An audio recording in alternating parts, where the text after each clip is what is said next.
Pakistan army में personality test किस तरह से होता है सर? पर्सनालिटी टेस्ट के बारे में प्लीज़ बता दें, वीडियो बना दें। पर्सनालिटी टेस्ट, एप्टीट्यूड टेस्ट या साइकोलॉजिकल असेसमेंट टेस्ट, ये किस तरह से होते हैं? इनके मॉड्यूल किस तरह से होते हैं? क्या इसमें बंदे पास होने के लिए कुछ खास टेक्निक्स हैं? हम इस तरह क्या करना चाहिए, कौन सी एहतियाती तदाबीर करनी चाहिए? और एप्टीट्यूड टेस्ट में कामयाब होने के लिए हमें किस किस तरह से किस मरहले से गुजारा जाता है, इसमें प्लीज़ वीडियो बना दें। तो आज की मेरी वीडियो जी कि पर्सनैलिटी टेस्ट आपका या एप्टीट्यूड टेस्ट आपका या साइकोलॉजिकल असेसमेंट टेस्ट किस तरह से होता है, कौन लेता है, क्या क्या करना चाहिए आपको, किन किन चीज़ों पे अमल करना चाहिए। वीडियो को गौर से देख लीजिएगा, स्किप मत कीजिएगा और एक एक चीज़ पे अमल कीजिएगा। अस्सलाम वालेकुम व्यूअर्स, मैं हूं रज़ा बुखारी और आप देख रहे हैं बुखारी स्पीक्स यूट्यूब चैनल। तो इस चैनल में मैं आपके सर्विस ओरिएंटेड वीडियोस बनाता हूं, आपको पता ही है, और उसके बाद फिर मैं आपको बताता हूं कि आपने किस किस तरह से इस जॉब के किन किन मराहल से गुजरना है और कामयाबी कैसे हासिल करनी है।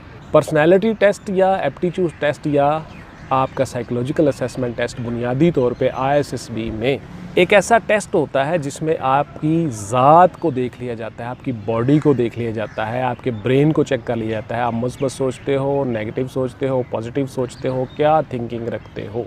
पर्सनैलिटी टेस्ट में बहुत सी चीज़ें देख ली जाती हैं जी आपकी, कि आपकी ज़ात के अंदर क्या क्या है, आप असल में करते क्या हो, क्या आपके अंदर कायदाना सलाहियतें हैं, आप लीडर बन सकते हो, आप कमीशन ले सकते हो, आप दूसरों को लीड करके आगे ले जा सकते हो, दूसरों के साथ काम कर सकते हो, दूसरों से काम ले सकते हो, आपका रवैया कैसा है, आपका एटीट्यूड कैसा है, आपका ब्रेन कैसा है, आपका दिमाग कैसा है, आप सोचते कैसा हो और आप काम को किस तरह से अंजाम देते हो। क्या किसी मुश्किल से निकलने के लिए, कम आउट होने के लिए आपके अंदर कैपेबिलिटी है, आपके अंदर सलाहियत है, आप अपने काम को किस तरह से अंजाम देते हो, गिवन टास्क को किस तरह से कंप्लीट कर सकते हो, आपको अगर कोई प्रॉब्लम मुश्किल आ जाए कैसे हल निकालोगे, परेशान हो जाते हो, गुस्से में आ जाते हो, क्या करते हो। ये सारी की सारी चीज़ें आपकी ज़ात के अंदर से निकाल के देख ली जाती हैं। इसको कहा जाता है जी पर्सनैलिटी टेस्ट या aptitude test, psychological assessment test. आप किस तरह से सोचते हो। एक स्टूडेंट है, वो कहता है गिलास पानी का आधा भरा हुआ है, दूसरा स्टूडेंट कहता है नहीं आधा खाली है जी गिलास।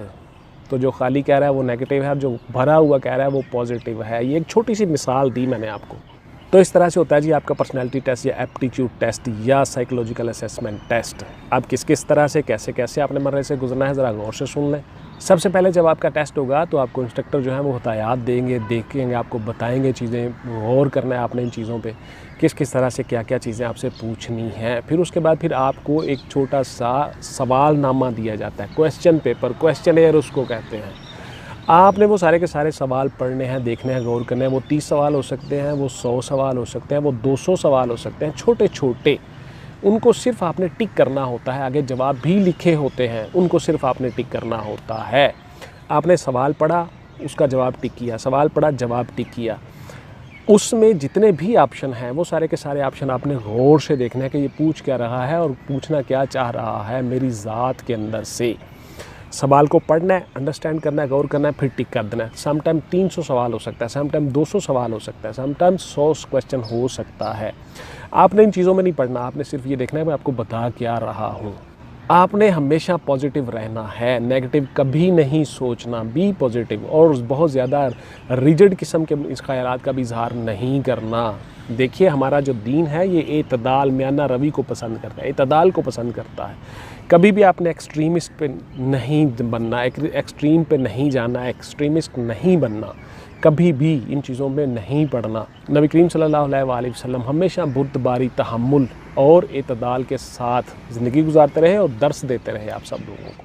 हत्ता कि जो लोग कूड़ा भी फेंकते थे उन पे भी रहम फरमाते, बद्दुआ भी कभी ना देते। तो इसलिए आपने हमेशा नॉर्मल रहना है, रिलैक्स रहना है, रहम दिली, पॉजिटिविटी, ये चीज़ें आपकी ज़ात के अंदर होनी चाहिए। आपने सवाल पढ़ा, गौर से उसको देखा, समझा, टिक कर दिया, गौर से पढ़ा, समझा, देखा, टिक कर दिया। टाइम भी ज़ाया नहीं करना, लेकिन पूरी तवज्जो और फोकस अपने पेपर पर रखनी है। जो क्वेश्चनेयर आपको दिया गया है उसको आपने पढ़ना है। पहला मरहला होगा आपका ये। तो 100 से लेकर 300 तक छोटे छोटे सवाल हैं और आपने 30 मिनट में वो हल करने हैं सारे के सारे, पॉजिटिव रहते हुए, तवज्जो के साथ, पूरी तवज्जो फोकस से उस सवाल को पढ़ा, गौर किया, टिक किया और किए। ये सारे का सारा आपका सवाल आपने टिक कर लिए। उसके बाद फिर अगला मरहला आपका आ जाएगा। अगले मरहले में आपका साइकोलॉजिकल या एप्टीट्यूड या पर्सनैलिटी टेस्ट का इंटरव्यू होगा जी। आपसे फिर वही चीज़ें पूछी जाएंगी। अगर फ़र्ज़ किया वहाँ पे आपने कुछ चीज़ें ऐसी टिक कर दी हुई हैं लेकिन आपकी ज़ात के अंदर वो चीज़ नहीं है, पॉजिटिव नहीं हो, नेगेटिव ही हो, गुस्से वाले हो, फलां हो, तो फिर आपके अंदर वो सारी चीज़ें वो ढूंढ लेते हैं आपसे सवाल करके, क्वेश्चन करके। तो इस तरह से आपका क्वेश्चन भी हो जाते हैं और आपका इंटरव्यू भी हो जाता है। उस इंटरव्यू में बड़े नॉर्मल अंदाज में, बड़े सीधे साधे अंदाज में आपसे सवाल पूछ के वो चीज़ें आपकी ज़ात के अंदर से निकाल लेते हैं। आप में क्या है, गुस्सा है, मिलान है, तबीयत ठीक है आपकी, आप नाराज़ हो जाते हो जल्दी या जल्दी राज़ी हो जाते हो, या नॉर्मल शख्सियत के मालिक हो, ये सारी चीज़ें वो देख लेते हैं। साइकाट्रिस्ट, साइकोलॉजिस्ट बैठे होते हैं, आपसे मुख्तलिफ सवाल करते हैं। छोटे छोटे सवालों के अंदर ही वो सारी चीज़ें आपसे देख लेते हैं। आपकी पर्सनैलिटी की मुकम्मल तौर पे उनको जांच ना हो जाती है। तो ये 2 मराहल पे आपका मुश्तमिल होता है जी आपका पर्सनैलिटी टेस्ट। एक आपका रिटन होता है, एक आपका इंटरव्यू होता है। उसके बाद फिर आपको वो सारी चीज़ें दोबारा से बता दी जाती हैं कि आपने तो ये लिखा था परफॉर्मे में और अभी आप ये बता रहे हो, क्योंकि उनके सामने सारा रिजल्ट पड़ा होता है, हर चीज़ पड़ी होती है। तो वो फिर आसानी के साथ आपके अंदर से वो चीज़ें निकाल लेते हैं। इसलिए 2 चीज़ों का आपने ध्यान रखना है, तो जो से सुन लीजिएगा। नंबर 1, आपने भी पॉजिटिव रहना है और अपनी रोज़मर्रा लाइफ, अपनी रोज़मर्रा ज़िंदगी के अंदर भी पॉजिटिव ही रहना है, कभी नेगेटिव नहीं सोचना। नंबर 2, कभी झूठ नहीं बोलना, हमेशा सच बोलना है। उसका सबसे बड़ा फ़ायदा ये होता है कि आपको याद नहीं रखना पड़ता कि लास्ट टाइम मैंने क्या कहा था। ये ज़िंदगी का उसूल बना लें। उठते बैठते चलते फिरते, दोस्तों की महफिल में, घर में, पेरेंट्स के साथ कभी झूठ मत बोलें। खुदा न खास्ता अगर आपसे कोई गलत काम भी हो गया है, सच बता दें कि जनाब मुझसे ये गलती हो गई है, मैं आइंदा नहीं करूँगा। बहुत अच्छा इंप्रेशन बनेगा आपका, बहुत अच्छा आपका इंप्रेशन रहेगा सोसाइटी में, दोस्तों में, मुआशरे में, पेरेंट्स में। तो आपने कभी झूठ नहीं बोलना और हमेशा पॉजिटिव रहना और दूसरों की मदद करनी है हमेशा। ये आज से ही आप अपनी तबीयत का हिस्सा बना लें। आप ISSB में और हर टेस्ट में कामयाब हो जाओगे। दूसरों की मदद करना, लीड करना, दूसरों की ज़्यादा से ज़्यादा हेल्प करना और झूठ मत बोलना, और उसके बाद फिर हमेशा पॉजिटिव सोचना, हमेशा नेगेटिव नहीं सोचना, कभी भी नेगेटिव नहीं सोचना, हमेशा पॉजिटिव सोचना। आप इंशाल्लाह कामयाब हो जाओगे। और यही चीज़ें होती हैं कि आप में अपने दोस्तों के साथ, अपनी प्लाटून्स के साथ, अपने जवानों के साथ किस तरह लॉयल हो और मुल्क के साथ कितने लॉयल हो, और ये सारे काम आप किस तरह से करोगे। अगर आपको कोई टास्क दिया जाए तो आप किस तरह से मुकम्मल करोगे, ये सारी चीज़ें मिलिट्री ने देखनी होती हैं। तभी आपको ऑफिसर के तौर पर इंडक्ट किया जाता है मिलिट्री में।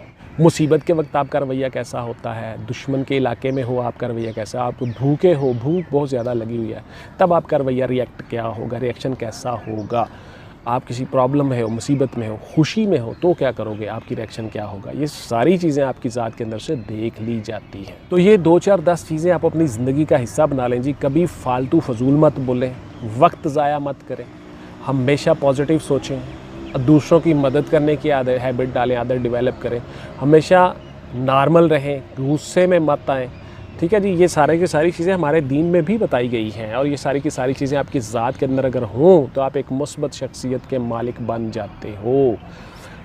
हमेशा खुश अखलाक़ी से काम आए, दूसरों के साथ खुश हल्की से पेश आए, खंदा पेशानी से पेश आए। खंदा पेशानी का मतलब ये होता है कि खुश हो के मिलना। तो इसलिए आपने हमेशा दोस्तों के साथ, पेरेंट्स के साथ, अपने कैडेट्स के साथ, अपने साथियों के साथ, अपने सबॉर्डिनेट्स के साथ, मतहतान के साथ हमेशा अच्छा रवैया रखना है। आप इन सारे के सारे टेस्टों से कामयाब हो जाओगे। जब आप ISSB में जाते हो तो उन 5 दिनों में भी यही चीज़ें देखी जाती हैं कि आपका रवैया क्या है। वो सारी चीज़ें आपके जो JTOs होते हैं वो नोट कर रहे होते हैं, ग्रुप टास्क ऑफिसर जो होते हैं वो नोट कर रहे होते हैं आपकी सारी की सारी चीज़ें। चेस्ट नंबर आपको लगे होते हैं आगे भी और पीछे भी, उन चेस्ट नंबरों से आपका रिकॉर्ड बन रहा होता है, आपका डोजियर बन रहा होता है। 5 दिनों में वो आपसे हर चीज़ देख लेते हैं। ऑटोमेटिकली आपकी सिलेक्शन हो जाती है और ऑटोमेटिकली आपकी रिजेक्शन हो जाती है। तो याद रखिएगा, आपका रवैया, चलना फिरना, उठना बैठना, एटीट्यूड, ये सारे का सारा पॉजिटिव होना चाहिए और दूसरों की मदद करने वाला होना चाहिए। कभी झूठ नहीं बोलना, याद रखना। मैंने आपको बता दिया कि सबसे बड़ा फ़ायदा यही है कि आपको याद नहीं रखना पड़ता कि मैंने लास्ट टाइम क्या कहा था। हमेशा सच बोलिए, आप ज़हनी तौर पे रिलैक्स हो जाते हो, नॉर्मल हो जाते हो। तो इस तरह से आपका जो पर्सनैलिटी टेस्ट है या एप्टीट्यूड टेस्ट है या साइकोलॉजिकल असेसमेंट टेस्ट है, ये सारे का सारा आपका हो जाता है और आप इन चीज़ों पे अमल करके उसमें कामयाबी से गुजर जाते हो। ये बज़ाहिर बड़ा मामूली सा टेस्ट होता है, लेकिन आपकी ज़ात के अंदर से वो चीज़ें निकाल लेते हैं जो आप छुपा के रखते हो या छुपी हुई होती हैं। तो इसका बेहतरीन टेक्निक यही है कि आप हमेशा सच बोलो और पॉजिटिव रहो, कभी भी आप परेशान नहीं होंगे। तब तक के लिए इंशाल्लाह अपना और अपने ख़ानदान का ढेर सारा ख्याल रखिएगा। पाकिस्तान जिंदाबाद।